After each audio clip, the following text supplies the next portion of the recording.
রাসূল সাল্লাল্লাহু আলাইহি ওয়াসাল্লাম যখন আশুরার রোজা রাখলেন এবং রোজা রাখার আদেশ দিলেন, তখন সাহাবীগণ বললেন, হে আল্লাহর রাসূল, এটি তো এমন একটি দিন যাকে ইয়াহুদ নাসারারাও সম্মান করে।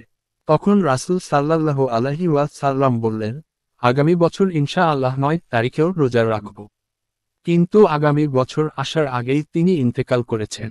বুখারী ১০ শিয়াদের বর্ণনায় আশুরার রোজা। আলী বিন আবু তালেব বলেন, তোমরা আশুরার অর্থাৎ ৯ এবং ১০ তারিখে রোজা রাখো, কেননা ইহা পূর্বের ১ বছরের গুনাহকে মোচন করে দেয়। দেখুন ইস্তেগফার ২/১৩৪, আল-হুররুল আমেলি ফি ওয়াসাইলিশ শিয়া ৭/৩৩৭। জাফর থেকে বর্ণিত হয়েছে যে, আশুরার রোজা ১ বছরের গুনার কাফফারা স্বরূপ। ১১ আশুরার দিনে মাতম করার ভিত্তি কোথায়? বর্তমানে আশুরার দিনে হুসাইনিয়াত নামে যে অনুষ্ঠান, মাতম, বুক ও গালে আক্ত করা, উচ্চস্বরে ক্রন্দন এবং বিলাপ করে থাকে তার কোন ভিত্তি নেই। আহলে বাইতের মাযহাবেও তার কোন দলিল নেই এবং সর্বোপরি ইসলামী আকীদার সাথে এর কোন সম্পর্ক নেই। শিয়ারা যেহেতু বলে থাকে মুহাম্মদ সাল্লাল্লাহু আলাইহি ওয়াসাল্লাম যা হালাল করেছেন কিয়ামত পর্যন্ত তা ছাড়া অন্য কিছু হালাল নয় এবং তিনি যা হারাম করেছেন কিয়ামত পর্যন্ত তা ছাড়া অন্য কিছু হারাম নেই, সেহেতু তাদের কাছে প্রশ্ন হলো, আপনারা যদি উপরোক্ত কথাটি বিশ্বাস করেন তাহলে বাক্যটির বাস্তবায়ন কোথায়? রাসূল সাল্লাল্লাহু আলাইহি ওয়াসাল্লাম কর্তৃক নিষিদ্ধ জাহেলি জামানার একটি অভ্যাসকে আপনারা ইসলাম ও আহলে বাইতের নিদর্শন নির্ধারণ করেছেন কেন? আশ্চর্যের কথা হচ্ছে তাদের মাশায়েখগণ আশুরার দিনে মাতম ও হায় হুসাইন বলে চিৎকার করাকে আল্লাহর নিদর্শন বলে উল্লেখ করে নিম্নের আয়াতটিকে দলিল হিসেবে পেশ করে থাকেন। আল্লাহ তাআলা বলেন, এটা শ্রবণযোগ্য। কেউ আল্লাহর নিদর্শনসমূহের প্রতি সম্মান প্রদর্শন করলে তা তো তার হৃদয়ের আল্লাভীতি প্রসূত।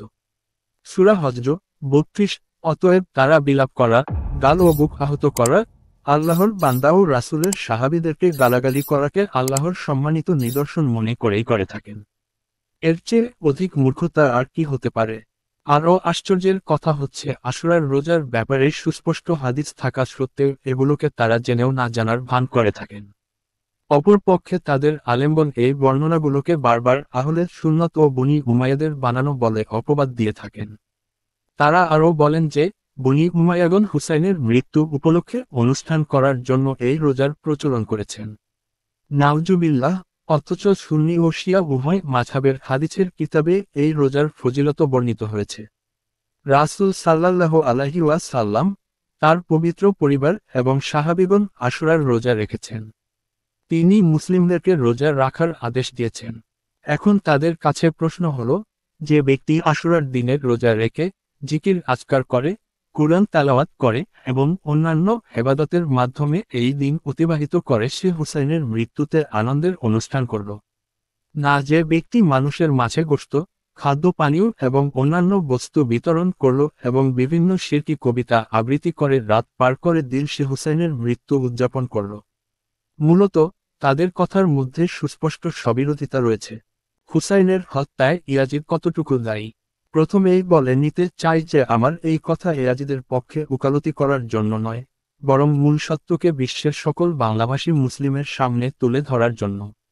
শাইখুল ইসলাম ইমাম ইবনে তাইমিয়া বলেন, সকল মুহাদ্দিস ও ঐতিহাসিকের ঐকমত্যে ইয়াজিদ বিন মুআবিয়া হুসাইনকে হত্যার আদেশ দেননি, বরং তিনি উবাইদুল্লাহ বিন জিয়াদকে চিঠির মাধ্যমে আদেশ দিয়েছিলেন যে তিনি যেন ইরাকের জমিনে হুসাইনকে কর্তৃত্ব প্রতিষ্ঠা করতে বাধা দেন।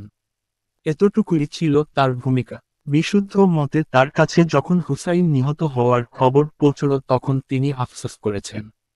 ইয়াজিদের বাড়িতে কান্নার ছাপ প্রকাশিত হয়েছিল। তিনি হুসাইন পরিবারের কোন মহিলাকে বন্দী বা দাসীতে পরিণত করেননি, বরং পরিবারের সকল সদস্যকে সম্মান করেছেন। সসম্মানে হুসাইন পরিবারের জীবিত সদস্যদেরকে মদিনায় পাঠানোর ব্যবস্থা করেছেন।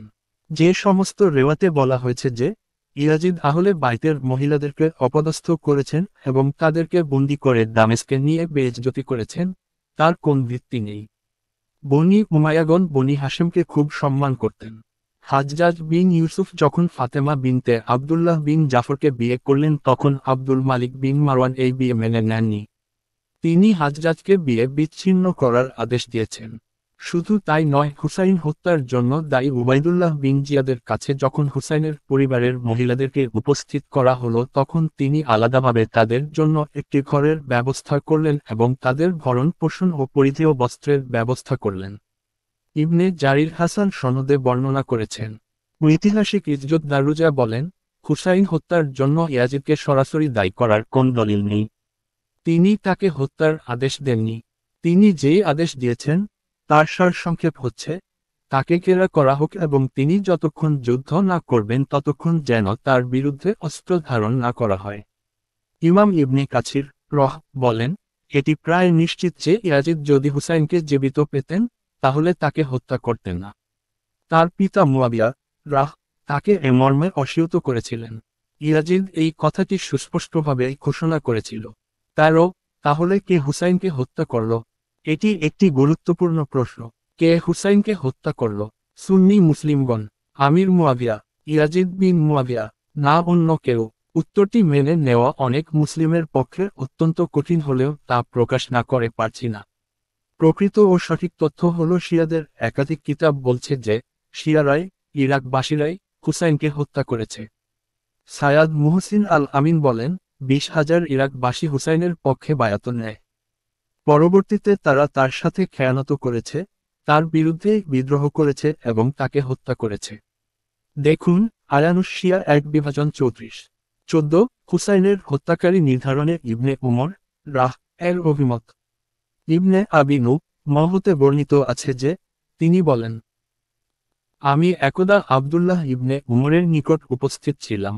তখন একজন লোক তাকে মশা হত্যা করার হুকুম জানতে চাইল। তিনি তখন লোকটিকে জিজ্ঞেস করলেন, তুমি কোন দেশের লোক? সে বলল, ইরাকের। ইবনে উমর তখন উপস্থিত লোকদেরকে লক্ষ্য করে বললেন, তোমরা এই লোকটির প্রতি লক্ষ্য কর।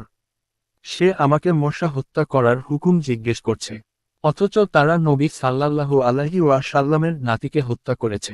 আর আমি নবী সাল্লাল্লাহু আলাইহি ওয়াসাল্লামকে বলতে শুনেছি, এরা জন হাসান ও হুসাইন আমার দুনিয়ার দুটি ফুল। বুখারী হাদিস নং 5994। অন্য বর্ণনায় মশার স্থলে মাছির কথা এসেছে। হুসাইনের ভাষণই প্রমাণ করে যে ইয়াজিদ তার হত্যার জন্য সরাসরি দায়ী নয়। হুসাইন নিহত হওয়ার পূর্বে ইরাকবাসীদেরকে ডেকে বলেছেন, তোমরা কি পত্রের মাধ্যমে আমাকে এখানে আসতে আহ্বান করনি? আমাকে সাহায্য করার ওয়াদা করনি? অকল্যাণ হোক তোমাদের।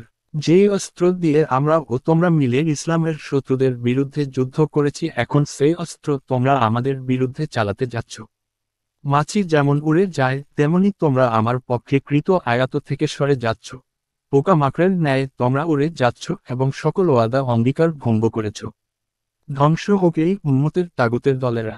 দেখুন আল ইহতেজাজ লিত তাবরুসি। ইমাম হুসাইন তার এই ভাষণের কোন স্থানেই ইয়াজিদকে দায়ী করেননি। ঘুরে ফিরে ভাষণটি এই কথার প্রমাণ করে যে তার করুণ পরিস্থিতির জন্য ইরাকবাসীগণই দায়ী। অতঃপর হুর বিন ইয়াজিদ নামক হুসাইনের একজন সমর্থক কারবালার প্রান্তরে দাঁড়িয়ে ইরাকবাসী সৈনিকদেরকে ডাক দিয়ে বললেন, তোমরা কি এই নেককার বান্দাকে এখানে আসতে আহ্বান করনি? তিনি যখন তোমাদের কাছে এসেছেন তখন তোমরা তাকে পরিত্যাগ করেছ এবং তাকে হত্যা করার জন্য তার শত্রুতে পরিণত হয়েছ। আর তিনি এখন তোমাদের হাতে বন্দী হয়েছেন। আল্লাহ যেন কিয়ামতের দিন তোমাদের পিপাসা না মেটান এবং তার উপযুক্ত শাস্তি প্রদান করেন। দেখুন আল ইরশাদ লিল মুফিদ, পৃষ্ঠা নং 234। এই পর্যায়ে হুসাইন তার পূর্বের সমর্থকদের বিরুদ্ধে একটি বদদুয়া করলেন। তিনি বলেন, হে আল্লাহ, আপনি যদি তাদের হায়াত দীর্ঘ করেন তাহলে তাদের দলের মাঝে বিভক্তি সৃষ্টি করে দিন। তাদেরকে দলে দলে বিচ্ছিন্ন করে দিন। তাদের শাসকদেরকে তাদের উপর কখনোই সন্তুষ্ট করবেন না। তারা আমাদেরকে সাহায্য করবে বলে ডেকে এনেছে, অতঃপর আমাদের বিরুদ্ধে শত্রুতা প্রকাশ করছে এবং আমাদেরকে হত্যা করার জন্য উদ্যত হয়েছে। দেখুন আল ইরশাদ লিল মুফিদ, পৃষ্ঠা নং 241, ইলামুল ওয়ারা লিত তাবরুসি, পৃষ্ঠা নং 949, কাশফুল গুম্মা, পৃষ্ঠা নং 18-38। হুসাইনের এই দোয়া প্রমাণ করে যে ইয়াজিদ প্রত্যক্ষভাবে হুসাইনের হত্যায় জড়িত ছিল না। কেননা তিনি দোয়ায় বলেছেন, হে আল্লাহ, আপনি তাদের শাসকদেরকে তাদের উপর কখনোই সন্তুষ্ট করবেন না। এ থেকে বোঝা যাচ্ছে যে ইরাকবাসীগণ, শিয়ারা, উমাইয়া শাসকদের সন্তুষ্টি অর্জনের আশায় হুসাইনের সাথে বিশ্বাসঘাতকতা করেছে এবং তার সাথে খেয়ানত করেছে। বাস্তবে তাই হয়েছে। পরবর্তীতে উবাইদুল্লাহ বিন জিয়াদকেও নির্মম ও নিকৃষ্টভাবে হত্যা করা হয়েছে।